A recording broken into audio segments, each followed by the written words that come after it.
Alex Scott, and they have made an initial approach to Bournemouth, as have Manchester United and Arsenal. So these are three clubs to watch. I'd be surprised if Tottenham enter the race now, simply because they've got both Sandro Tonali through the door for £100 million and Mateus Fernandes for 85 fixed fee. But Tottenham had looked prior to securing both of those deals. But the three clubs that I mentioned have all gone to Bournemouth. Now, my information from Bournemouth sources is as follows. Firstly, they want Scott to stay. No surprise there whatsoever.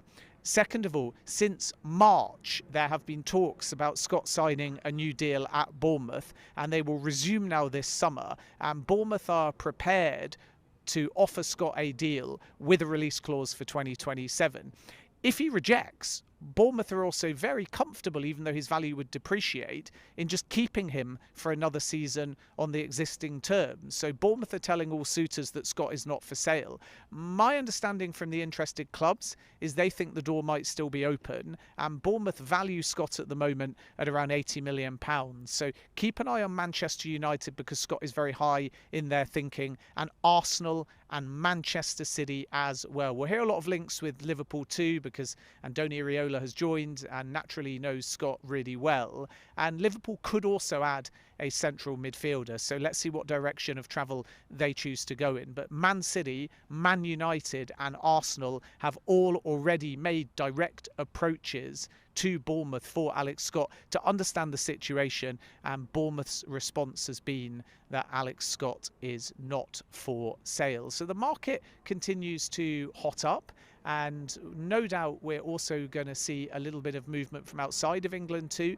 And just finally, I want to touch upon Yan Diomande and Magnus Akliouche. With Magnus Akliouche, advanced talks are underway and the player is keen on the move, and PSG want to do that deal and Yan Diomande. So these are not separate cases, these are two transfers that PSG would hope to pull off. With Yan Diomande, negotiations are being led by Nasser Al Khalifi. The player has already communicated that he wants to join and has agreed terms on a 5-year contract, and Leipzig have said publicly the asking price is 130 million euros and that they don't wish to sell. But what I can tell you is PSG are making progress. They have already had verbal discussions over a total package of roughly 100 million euros, and there is optimism within PSG that they can get the Leipzig asking price down. And PSG sources believe that come the end of the window, Yan Diomande will have joined the French champions. And all of that means that the Bradley Barcola situation is still open. And I stand by information that I reported last month.